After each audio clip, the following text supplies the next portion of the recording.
Well, thank you, and good evening, everybody. At least you're one of the good things that's come out of Michigan.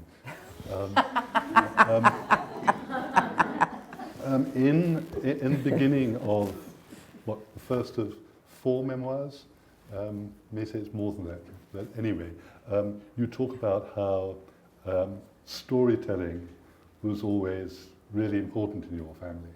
In fact, there was nothing more important than story. When did you first start writing stories? I think kind of always. I mean, it really, I feel like I learned to write at the dinner table.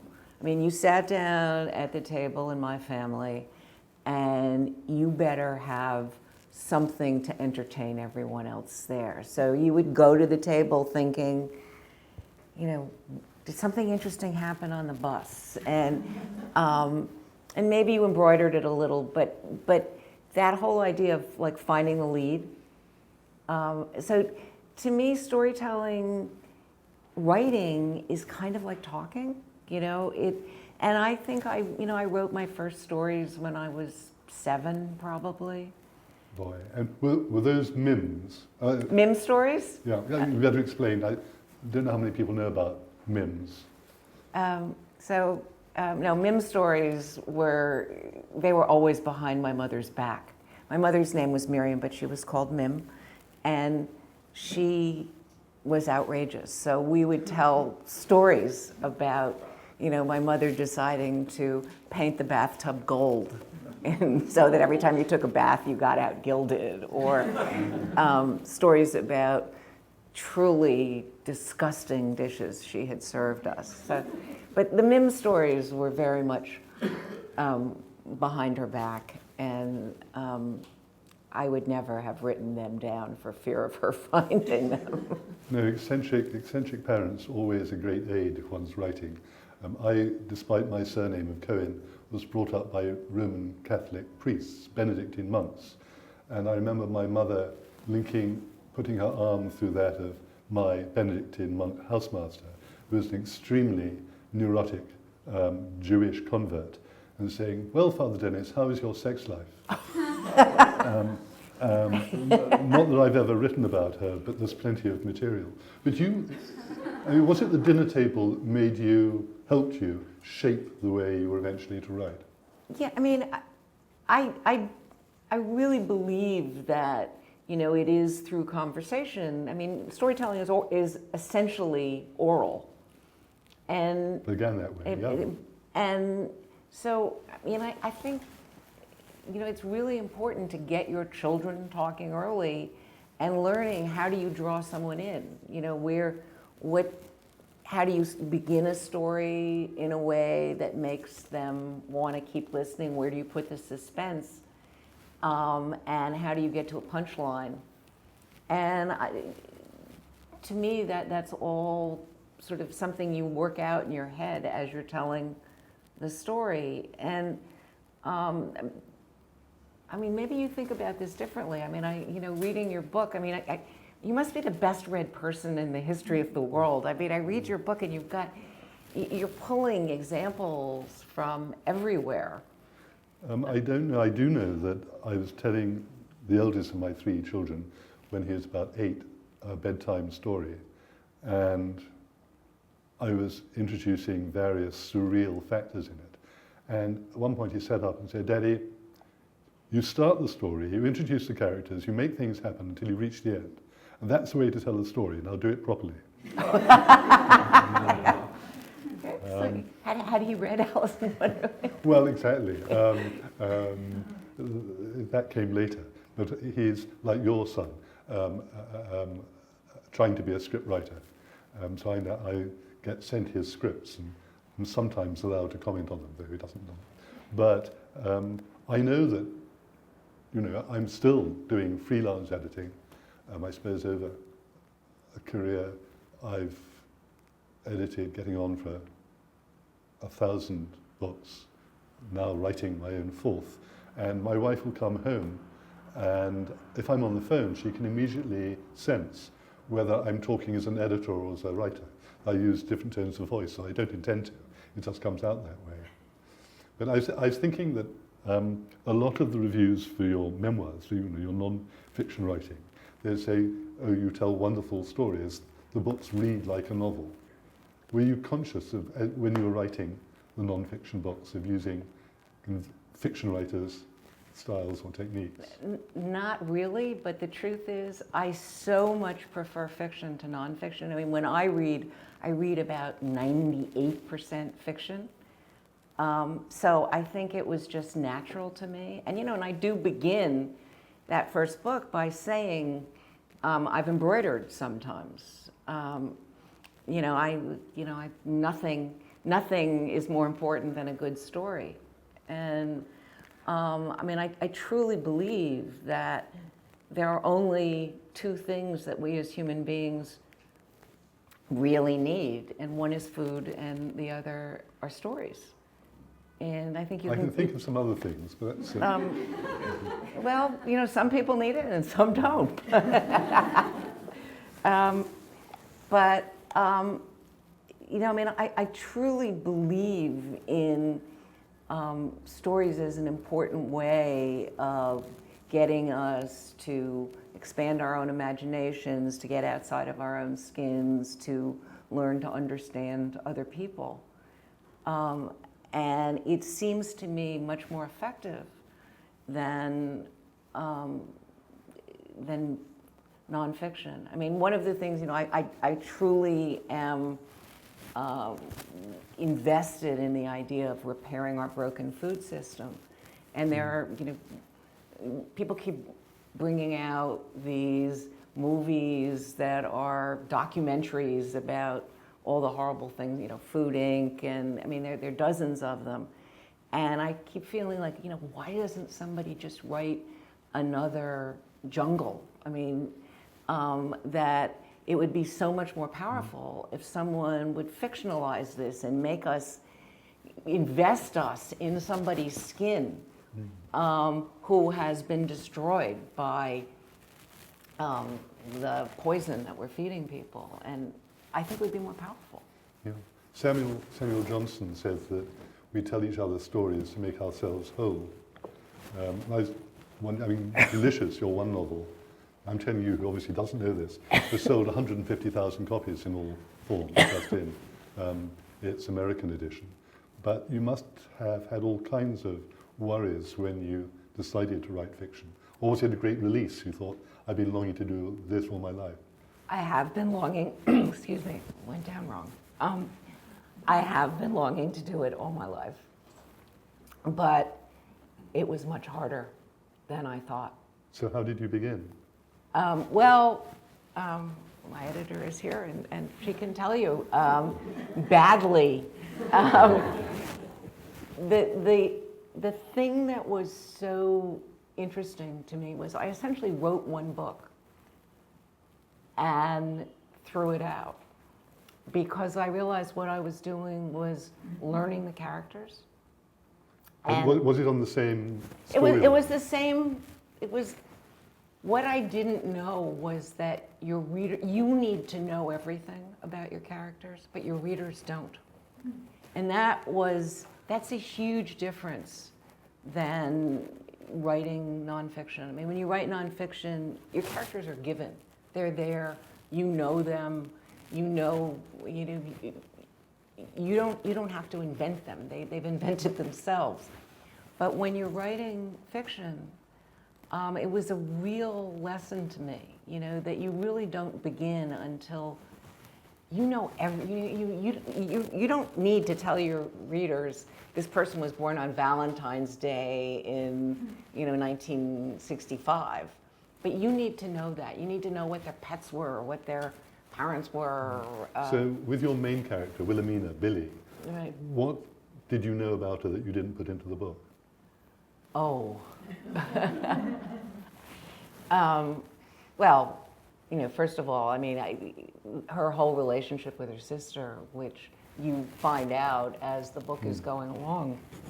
But, I knew so much about what went on in their lives that just isn't in the book. I mean, their childhood interchanges and again, you know, I mean, and the aunt who's so important in the book, I mean, who's kind of just hinted at really in the book, but, you know, I knew what these ceramics she did, what they looked like. I mean, I knew how she cooked. I knew exactly how her house looked. So, you know, their birthdays, you never, you know, what their astrological signs were. I mean, you really need to know that. I mean, what parts of their bodies they don't like. Because once you know that, you can write about them. Well, Billy didn't like any part of her body, did she? Well, that's true. I mean, but it was a revelation to me that I needed to know all that. So you dumped the first version, and how did the second one differ from it? It totally different. You know, first of all, when I started, there was an important mother. You know, because it's sort of where I always begin with my mother. As a writer, my mother is always sort of on my shoulder. So it was quite an act to kill the mother off before the book got going. Yeah. But you know, it became clear to me that it was time for me to get away from my mother. I mean, and the other thing was, and this is so interesting, and there are, I mean, you deal with this a lot in your book. I didn't know that choosing to have two people writing in the first person in two different times was a huge limitation. I would never choose to do that again. I was going to get onto that because point of view is such an important thing. And last night I went to a talk at CUNY by the man, German, who's written a wonderful 3-volume biography of Kafka. And you know, coming the day after the election, he just didn't know what to say about how Kafka would have treated such an event. But Kafka started, I think it was the castle, in first person, then changed it to third. The other examples, Rose Tremaine started one of her novels in the third person and changed it to first. But you plumped for first. Well, you know, I mean, as someone who was a memoirist, that was the easiest, you know, that was natural to me.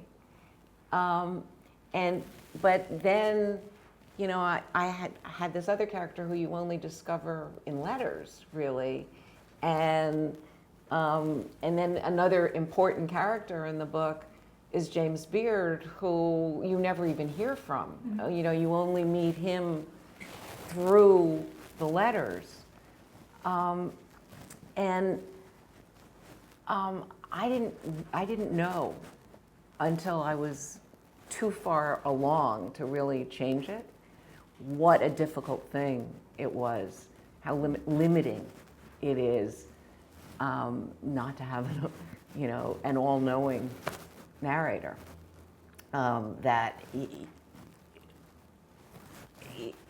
There were lots of things I wanted to be able to say about Lulu that I couldn't because she was like stuck in this letter form.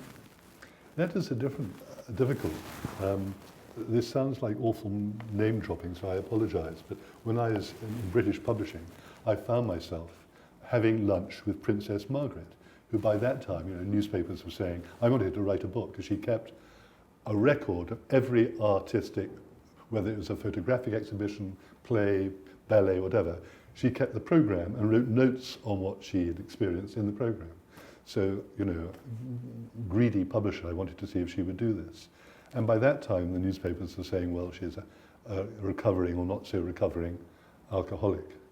And she said at one point during this lunch, well, what should I read?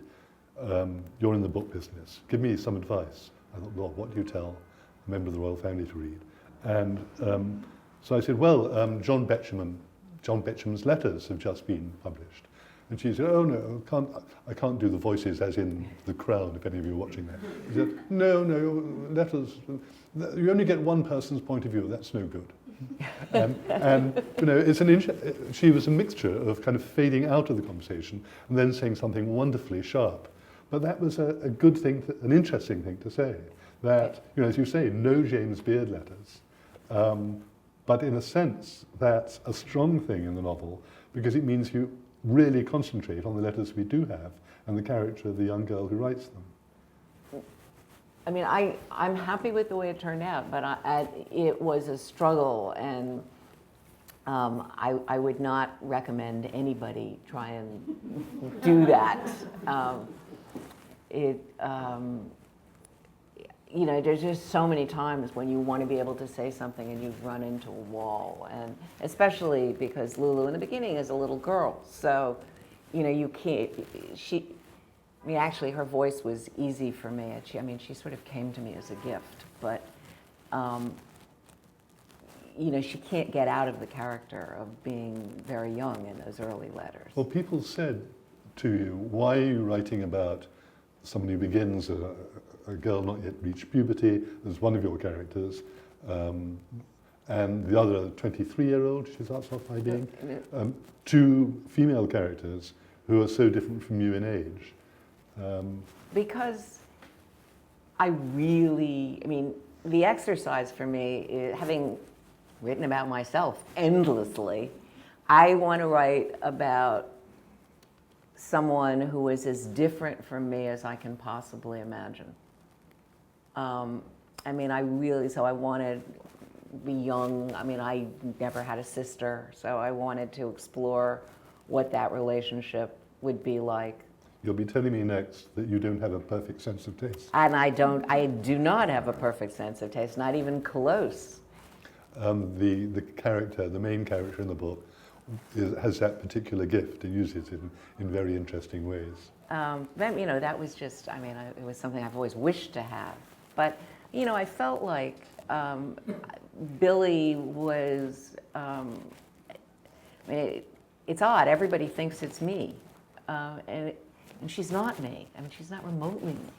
Well, if I can mention two words which really are the worst possible words to mention tonight. Next novel. What are you planning? And how far have you got?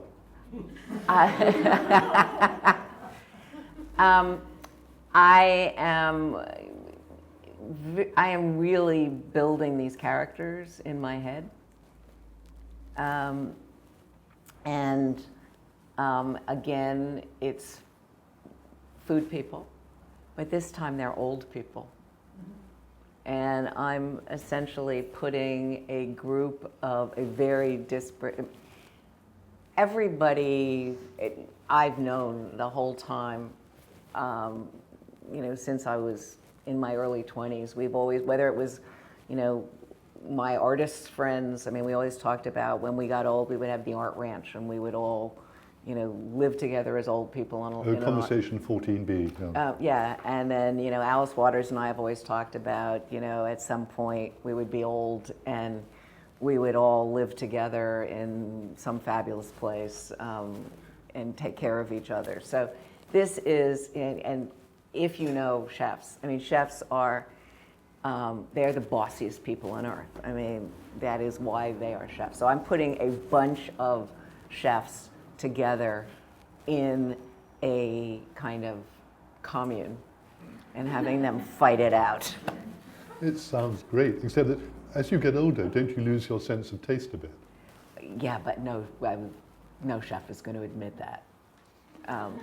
And they're all very different, and they've worked together in various ways, and so you get sort of a little bit of the history of American food. I mean, these are all people who were sort of at the, you know, cutting edge of the, I mean, they were all young in like 1970 when they started doing this, and they all went in different directions, and they're just, they can't get along.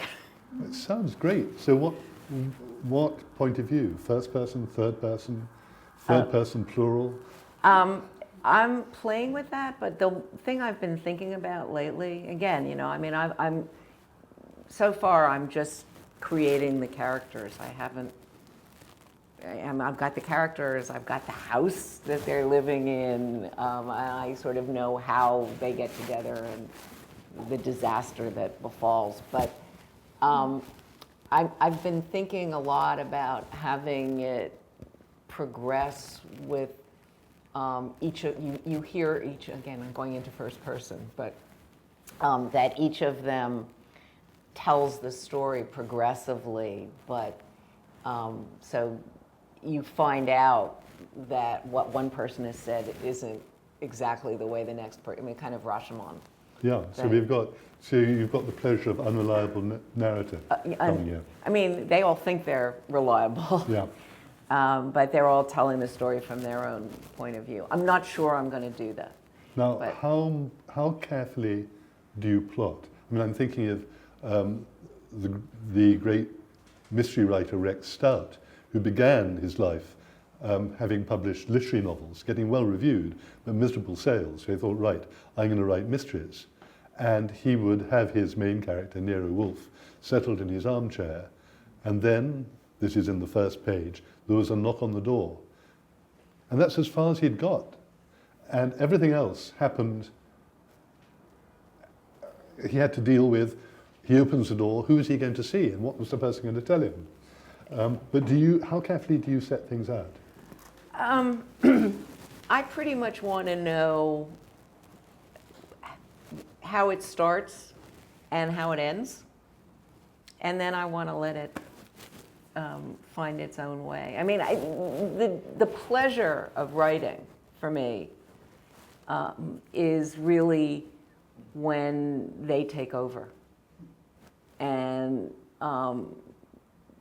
you know, it's kind of magical when that happens, when you know them well enough, so you start writing and you think X is going to happen, and then the character just goes off in some other way. Well, I wanted to ask you about that, because I don't know whether you remember this in my book, but I kind of get quite heated under the collar on the page about people saying, you'll never guess what happened to character X. You know, she was going to marry John, and I woke up this morning and found out she's really in love with Jim instead, as if characters have a real life of their own. And, you know, certain acerbic people like Nabokov, Kingsley Amis, and so on, have said, we create our characters. They are words on a page. You know, they come out of our minds. They are our beings, our creatures. And yet, my suggestion, I don't know whether you agreed with this, is the reason that often people will come down in the morning and say, you'll never guess, is that, well, there are two things. First of all, you get, in a lot of writers, them saying that rather like being in the zone in tennis or other sports, where everything seems to be going well and at a pace, sometimes when you're writing, you don't want outside life to obtrude. You're in the zone, and everything seems to come easily. That's one thing. But the other thing is, I find that, you know, when I'm staying in bed and ought to be getting up in the morning, and I'm in a kind of haze, I have what I think are my better ideas, that it's somehow as if one's mind, one's subconscious becomes conscious, and things which are not accessible at one's writing desk become to the front of one's mind and accessible. And that's what people mean when they say, a character surprised me by doing something I didn't expect them to. It's something that's in the back of their mind, which at last they've been able to get hold of. Does that make sense? Yeah, I mean, in fact, my favorite time to write is I like to get up really early in the morning before anybody else in my family is awake. Like, I mean, and this partly started because I had a day job. So I would get up at 5 in the morning, and so I didn't have to, you know, wake my guys up until 7. So I had 2 hours, and I wouldn't make coffee. I don't read notes. I don't do anything. So I'm writing in almost a dream state, you know, I mean, and so that is all very available. And it sort of doesn't matter what you write at that point. You just start writing, and you can rewrite it all later, but it is, I mean, of course you're controlling it. But that's when, for me, I mean, for instance, in Delicious, Sammy, who was going to be a very minor character, but I kind of fell in love with him, and he became a very different person as I was writing him, and you know, there's this very plummy, I mean, his voice gets stronger as the novel goes on. Yeah, and he just was there. You know, I would get up in the morning and Sammy would be there, and you know, he started out talking like a normal person, and then all of a sudden he loved these $10 words, and you know, anything, and he's clearly came out of my imagination, but when I started, that's not who he was. I mean, he was modeled on someone I knew, and then he became someone I've never met. And I mean, that's, for me, the joy of writing is when that happens, when, you know,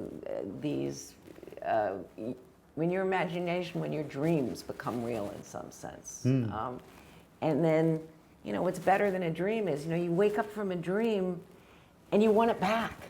You know, you want to know what happens next, and then it's gone, and you know it's never going to happen next. But with a novel, with a character, it's going to happen again. They're going to come back, and the dream sort of goes on. That's only when it happened. I mean, I'm making it sound like it. I mean, the truth is, mostly I hate writing. So, but now that kind of sort of leads on to the question of revision, revision. Well, saying that whole draft won't do is one thing, but revising, how much revising did you do on Delicious? Endless. Was it horrible, or was it rather freeing and pleasing? No, I find the writing, it doesn't matter whether it's fiction or nonfiction. I mean, getting it on the page is really hard. Revising is a pleasure. I mean, that's the point, and especially, you know, if you have a good editor and good notes, there's something really wonderful about having, this needs to be expanded.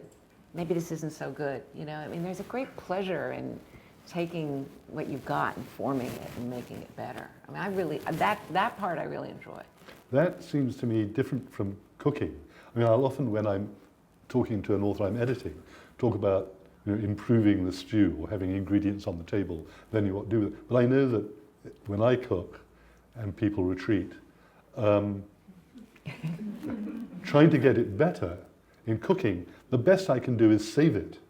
You know, whereas in writing, the idea of really improving something, solving problems, coming to realizations which you didn't have over the first or previous drafts, that can be really exciting. Yeah, no, I totally agree. I mean, and that's one of, you know, cooking is easy, writing is hard. And, you know, in cooking, if there are days you just don't do it very well, I mean, for whatever reason, and, you know, so be it. It's just a meal. But with the writing, you know, you really want to get it, right? You want to keep worrying away at it until you've got it to a place that feels right. I don't generally open the fridge and say, boy, I didn't know that green pepper was in here. I can really, you know, but you say writing is hard. There are different kinds of revision. I know that as a rough yardstick, a writer who is publishable will have certain things that they do really well, certain things which they may not be able to do at all, like Proust writing a short paragraph. And then certain things which they may be able to improve. And a crucial thing to realize editorially, I mean, you've been on that side as well, is the people who are great revisers or poor revisers. They make the first draft worse. And they may indeed be better at revising certain kinds of skills or parts of the novel than others. I mean, did you find that? Well, both sides of the fence, when you were editing and when you were writing. And then, of course, there are the very irritating people who get it right the first time. Well, it saves man hours. I've only come across, I think, 3 writers in my whole life whom I didn't have to edit at all, and that was a joy, but not many. I mean, it is great when you become an editor, to see how differently people write. I mean, in my first issue of Gourmet, Pat Conroy did a piece for us, And it came in I've never seen anything. First of all, he had carpal tunnel, so he couldn't type.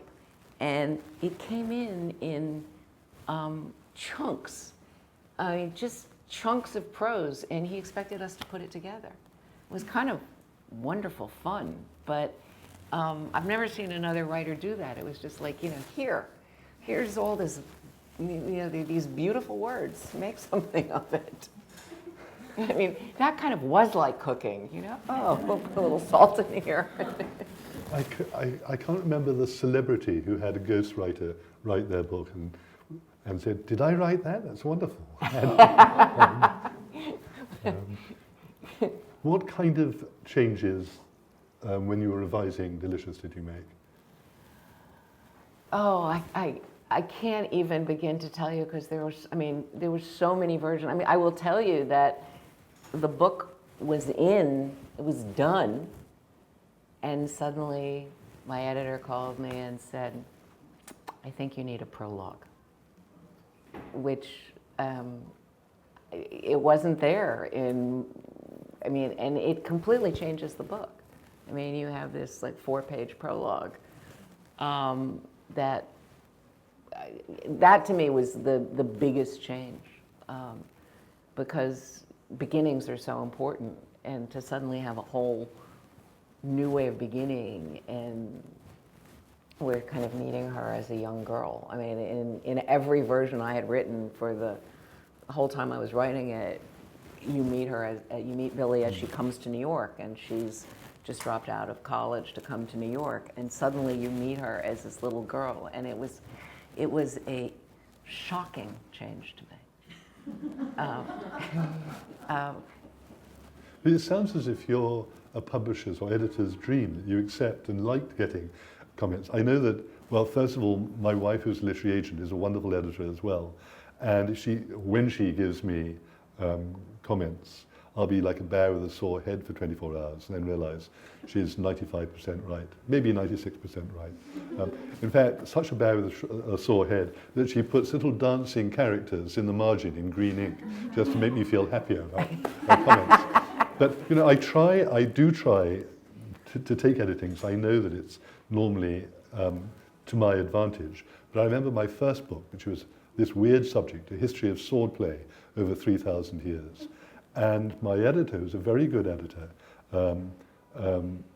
whose first name was Joy, I called her Almond Joy after the candy, because I felt she was a bit nutty on top. But she said, "There's one chapter I want out of the book." And I thought, oh, okay. And it was about the wounds, the dangers of swordplay, because quite a bit of the book was about duels, famous duels, interesting duels, and so on. And I thought, no, I really liked that chapter, because most people died not on the dueling ground, but from infections afterwards. Then there was a great story of the Yugoslav character who had lost a duel and been run through the intestines, and the nurse gave him a cigarette to smoke. And he said, "Why did you do that?" And she said, "I want to see where the smoke came out." Anyway, and I played with this and played with this and played with this. And I thought, no, I really want it in. And in the end, it's one of the chapters that people, I'm not sure they liked it, it's one that they talked about.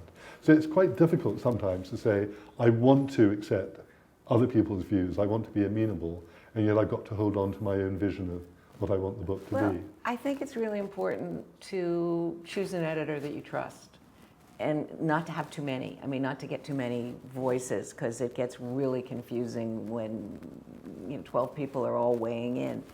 But if you get an editor you trust, I mean, what a great editor can do is give you criticism and make you excited about making the changes.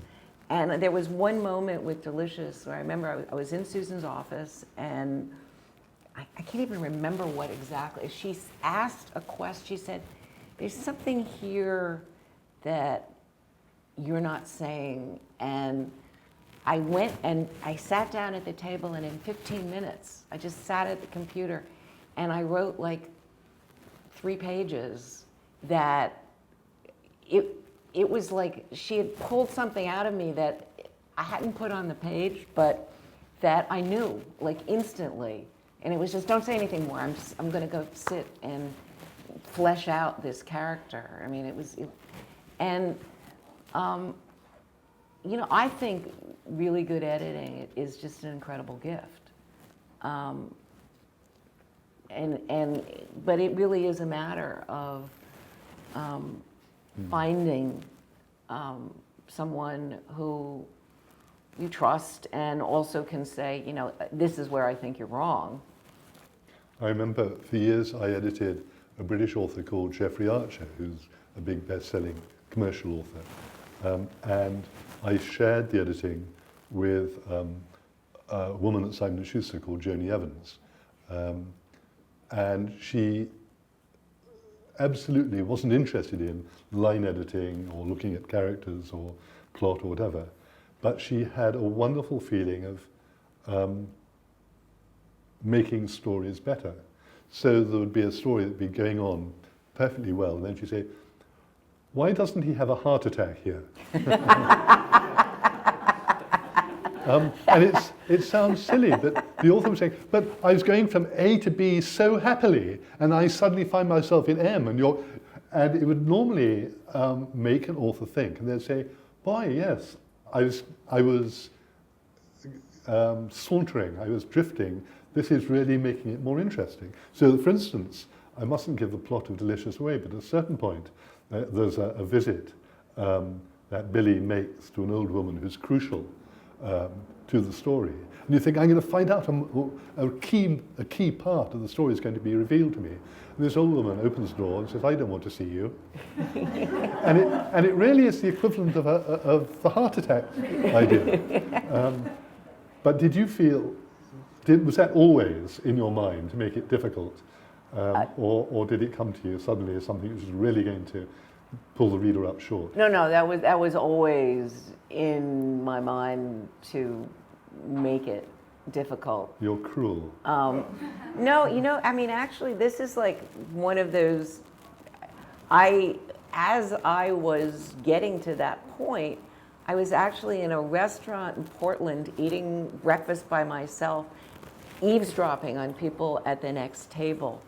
And this woman started telling a story of her father in the war. And it was just, I mean, I just plucked it right out and said, oh, you know. And from that moment, I knew that this would happen, that she had to do that. And well, there are stories of, you know, Zola would be in the middle of a conversation and he'd suddenly get out his notebook and write things down, or Michelangelo walking along the street and see someone and rush back and take out a notepad and walk alongside the person who must have been, even in those days, rather mystified, taking some point of his anatomy that interested him. So you get like that. Yeah, and you do feel like, oh, this is a gift. You know, I can't turn away from this. It's just, how is it possible that she's talking about something that happened in World War II just when I need, you know? And it was perfect. You've never said, could you say that again? Now, I'm worried, when are we on time? Because there's lots more that I want to ask. We've got 10 more minutes, and then questions? Okay, so I'm allowed to ask, what are you finishing writing at present? Not the novel. No, now I am working on the memoir of the Gourmet Days. Is it a humorous memoir? I hope that there's some humor in it, but what it's really about is, I mean, I got to live in the truly golden moment of magazine publishing, and it is so gone. I mean, I actually had met someone last night who is working at Condé Nast now, and the stories she told me about what it's like to work there now. I mean, it's so different than what it was when I was there. And so, you know, it's really a story. I mean, I get plucked, you know, it's very much stranger in a strange land, going into this, you know, gone from being a newspaper journalist who, you know, has no resources and makes no money, to being in this, you know, this place of enormous excess. I mean, Condé Nast truly was the excess express. I mean, just, you know, cars, gifts, clothes, but it was also that way. I mean, the resources for publishing were amazing, and so it's a kind of look at what we've lost in that kind of journalism. And I think those days, they will never come again. And that sounds interesting. so, but you finished this? I am revising now. You look pretty happy. Now, you were saying that, you know, you've read and read and read throughout your life. What are some of your favourite books? That's an impossible question. But It is an impossible question. You know, I mean, right now, I tend to read mostly contemporary writers and lots of women. So who have you been reading? Diana Spiota's latest book, which I love, Rachel Cusk, Jenny Auel.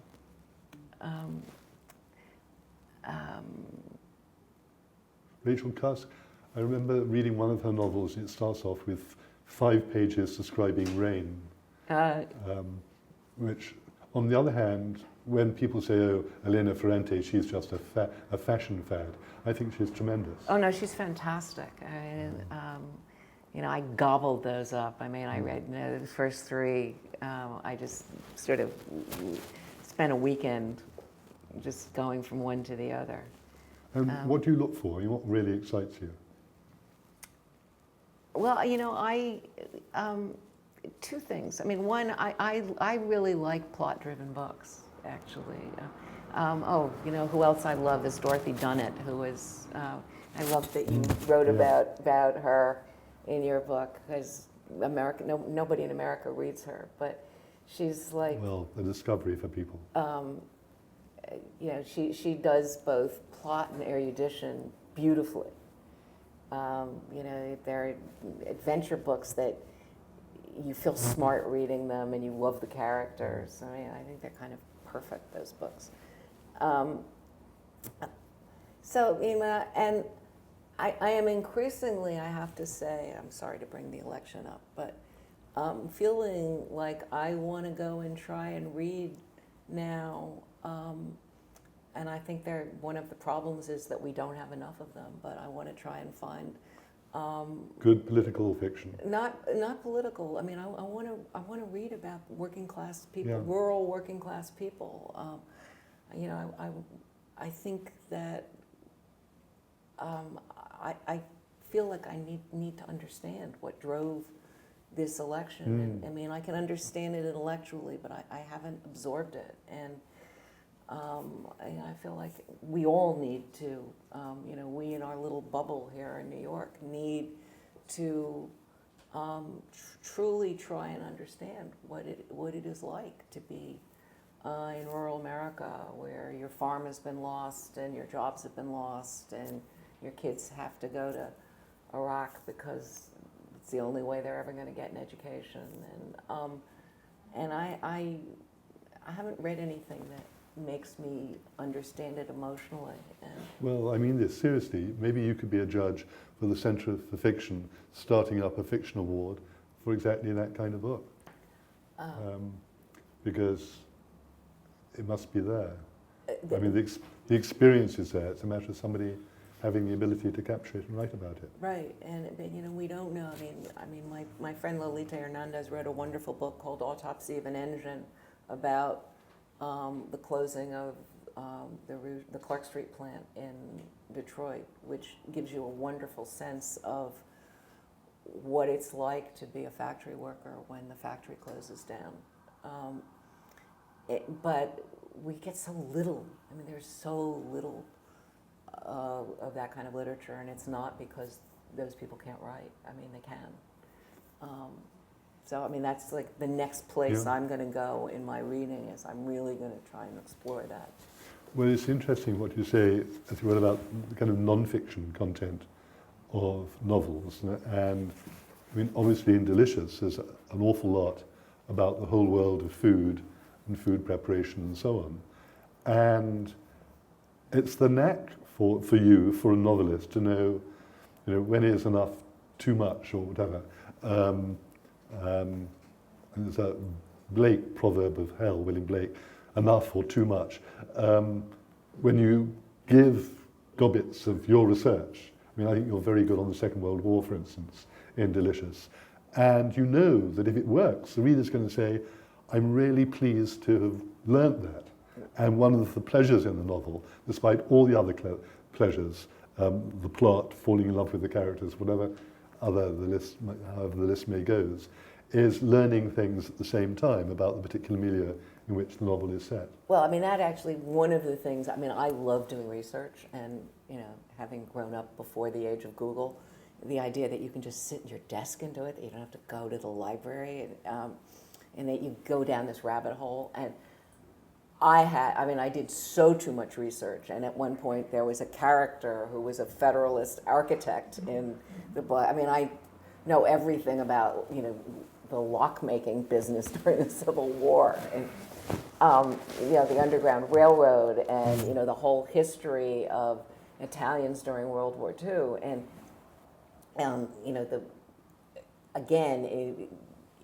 not putting all of that in was difficult because you don't want to waste it. You don't want to waste it, and it's so interesting, and Samuel Bulfinch, who he became a character, and it just and you put it in because you can't help yourself, and then even as you're writing it, this is going to come out. Yeah, but I still think there's no substitute for on-the-ground research. I remember I wanted to read a book about the sun, given I've been given next to no science education at my high school, and I wanted to read about everything about the sun, and I couldn't find a book that did that, so I thought I'd better write it. And I did lots of research and book reading or Google reading, whatever. But one day I was meeting a friend of mine at a hotel up in the East Village, and I was waiting for him in the kind of alcove area between the reception area and the bar. And of course, typically he was in the bar, so we were both waiting for each other. But I was sitting at a table where there were 4 or 5 other chairs, and a man came down the stairs of the hotel in a resplendent, bright scarlet jacket. And he said, "Do you mind if I sit here?" I said, "No, of course not, sit." And about 2 minutes later, a middle-aged woman in the same really searing scarlet jacket came and joined him. And soon I discovered that I was sitting surrounded by 9 people, all dressed in this amazing gear. And they turned out to be all masters of the hunt in various parts of America who were meeting at the hotel for their annual dinner. And of course, I then became, the odd person in the group. And one of them said, "What are you here for?" So I explained I was meeting a friend, and I was writing this book about the sun. And he stopped me and he said, "Well, we don't like the sun." All right. Why don't you? He said, "Well, when the sun comes out, hot air rises and the scent of the fox disappears, and the hounds can't get the fox." And I thought, unless I'd sat in that hotel surrounded by 9 masters and mistresses of the hunt, I'd never have learnt that piece of information. I had a really similar thing where I decided to go to the merchant because the federal house in the book is very important, and I looked at Gracie Mansion, and then I thought, okay, so there's this museum called the Federal House Museum, and I walked over there one day, and it turns out that they're only open a few days a week, and it was a day that they were closed. But I thought, as I realized as I was going there that it was the wrong day, but then I thought, well, I'll just go and take a look. And I get there, and there's a woman standing there, and she goes, "Oh, come in, this is our 75th anniversary today. Come in, let me give you a tour." And she gives me a tour, and she takes me down into the basement, and there is this beehive. She starts telling me all about the oven that used to be there, the beehive oven that was built into and then how it had been replaced with this, which all becomes a detail in the book. But it was just complete serendipity. Yeah, but gold dust. Yes, fantastic. I come back home when I've been in the library or somewhere researching, and I'll say, I got 2 nuggets today, and there'll be 2 things which I want to put into the book, which I know belong. I mean, this is writing non-fiction. I think the same is true very often of fiction. Yeah, well, I mean, obviously, the more details you can get in, the more people know the characters. I mean, it's just this little throwaway stuff that really makes your characters come alive on the page. I'm 50 pages into writing my first novel at my august age. Wow, And I didn't know that. Kathy, my wife, said, I read it, I approve of it, I think it's worth continuing with, and you're not allowed to write another sentence until you finish the book that's under contract. But it's stupidly, it happens, it's set in post-war France, a part of France most people don't write about, and one of the characters, not the main character, but a main character, is a butcher. And I was reading a novel the other day, which is set in 1942, occupied Paris, and one of the characters goes into a butcher's shop and sees the skinned rabbits on sale. There's not that much good meat on sale in 1942 Paris. And the fur on its legs, its front legs, have been kept on the skinned animal to show that it's really a rabbit. And I thought that was a priceless piece of information, which I'll certainly pirate for my butcher 4 years on. Anyway, we probably ought to go to see if anybody's got any questions, unless you think.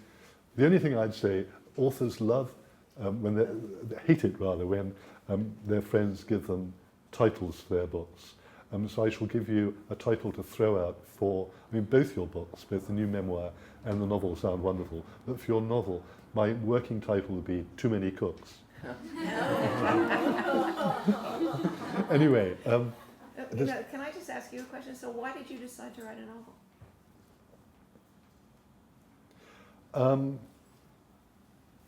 A whole mixture of reasons, and probably, as much as any, it was the youngest of my 3 children, who's now in his late 20s, saying Pops. God knows why he calls me Pops. It's not a particularly English thing, it's just him. He says, why don't you write fiction, then I'd read you. And I felt I'd rather like him to read one of my books. And then again, there's a particular idea. I mean, most of my non-fiction writing has come about with me thinking, I want to read that subject covered, and no one has done it, so I feel I must do it. And there's a particular storyline I want to tell. And then my younger son, who read philosophy and physics at university, and is very much mathematically minded, 2 Christmas stockings ago, he said, Pops, you've got to face it. You and I are different people. It's no use you putting paperback novels in my stocking. And so I want to put a novel in his stocking that I've written that he'll read, which may not be the way novels should get started, but that's the way this one has. Seems perfect to me. So you'll be writing to him. Anyway, MFK Fisher once said to me, I said, do you write for yourself? And she said, it'll be like kissing yourself. Why would I write to myself? I have to write towards someone I love. So, anyway, have we silenced you, disgusted you, or made you full of questions you want to ask?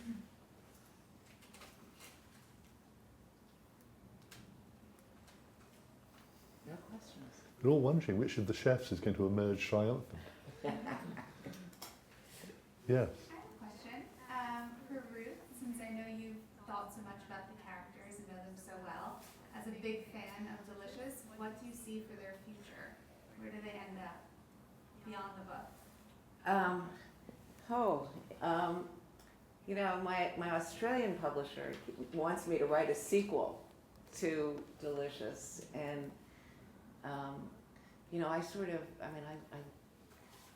I got the luxury of a happy ending here, so I see them sort of going on very happily together, and that's not much of a sequel. So you're not going to have a first sentence. She never expected him to die so young. No. No, I mean, I feel like she deserves happiness, she deserves Mitch. He's kind of wonderful. I mean, I totally am in love with him. And, I see her, finally sort of accepting herself and, the reality that her sister wasn't all she was cracked up to be, and really blossoming. And I want to go live in their loft, really. So we never talked about names, which is so important. Your husband's name begins with M. You chose Mitch for your here. I mean, do names for your main characters come easily? Well, Lulu and Jeannie both came really easily. Mitch was hard, actually. And I'm, with these new ones, I'm really having fun with the names of the characters. I think names are important. Your chapter on names is wonderful. And Well, I do say that when Dickens chose a character and named him Mr. Machokenchild, that was going one move too far. Well, I kind of love that bit about Dylan Thomas having the Welsh village, which everybody thought was a real Welsh village, which turns out to be bugger all backwards. They didn't realise that until after the BBC had broadcast it. Yeah. Sorry. I have a question.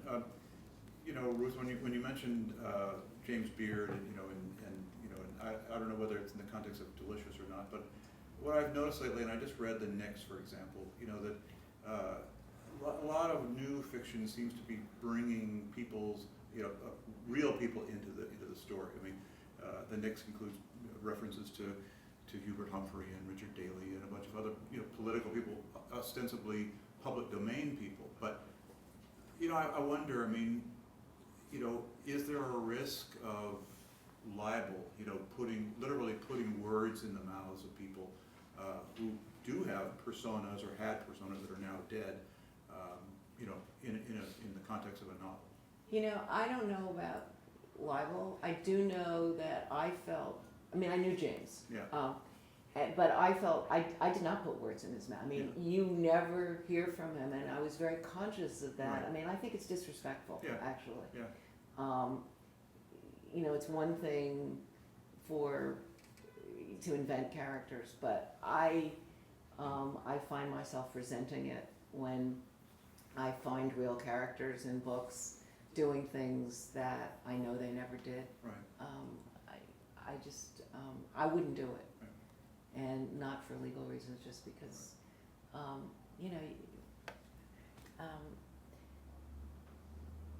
in their lifetimes, people say lots and lots of things, and I don't see why we should put words in their mouths. And now it's all on tape.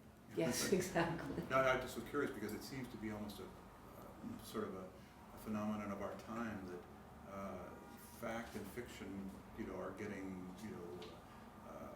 mixed up. And it's partly a function of the breakdown in journalism, but that's a whole other topic. Right, no, man, but I think, it's really true that, there are so many kids today who their idea of history is something they've gotten from a movie that was invented. Mm-hmm. And I think it's problematic. Mm-hmm. And, Richard, who's writing a history of historians. There are three things I'd say here. The first is that maybe novelists are trying to take some of the authority of the non-fiction writer on. But this isn't new. In the history of historians, I've got a chapter on novelists who have formed our thinking of history. And I pick on Tolstoy, who writes about Napoleon, and writes about Napoleon's thoughts and as well as his actions. And the novel, fine, Jane Austen doesn't talk about the outside world at all. They're all seemingly invented characters. Tolstoy said there isn't a character in any of his novels who was invented. But he certainly felt that, well, of course, he was happy to be disrespectful towards Napoleon because he couldn't stand him. But there are other instances throughout 19th century fiction when novelists are taking real people and writing about them. The second thing is not so much the libel problem. That's certainly something that novelists should bear in mind. It's simply the business of, God, luckily I haven't had to edit them myself, but the number of people who insist on having Churchill as one of their characters. John le Carre You know, and it becomes partly a cliche, partly how do you make this person real from a fictional point of view when you've got the reality of the real person to contend with. But third, going back to the Tolstoy, you know, everybody in my books is built on somebody. There's a chapter, rather like the chapter on, you know, injuries in dueling, my editor wanted to take out, which was a chapter on plagiarism. And I was saying there are three kinds of plagiarism. One, you know, copying an essay and obviously cheating, obviously wrong. Then the thing which is kind of added value, which could be Shakespeare, it could be Tristram Shandy, a whole range of examples where somebody has taken somebody else's work, which was approved of through the centuries for many years, you know, many decades, reusing, recycling something that somebody else had written was something you got a tick from your reader for. But so there's that value-added area. But then there's the fact of novelists writing about lovers, ex-lovers, marriages, family members, and you know they've got to have really an ice in their heart. Graham Greene said, if you're going to be a novelist, writing about real people, either lightly changed or maybe hardly changed at all, that's what novelists do. When they're well-known people, there are a range of other issues. But I don't know how much you used other people you knew as the basis for your characters and whether you felt awkward about it. You really, I mean, Sammy started out as someone who was a real person, but quickly changed. And I really set myself in, I mean, in the book I'm thinking about writing now, I mean, these people are, they have many attributes of people that people will recognize. But bits. Bits, I mean, they're not going to be, but I mean, people say, oh, so-and-so did that, and so-and-so did that, which I think will be part of the fun of reading it. I mean, not that they will be those people, but that, you know, you will know so-and-so, you know, was the first person to grill in a wheelbarrow. And, but with Delicious, I very deliberately wanted to invent the characters. So I did, you know, I mean, they aren't based on anyone. This may not be so true about the chefs.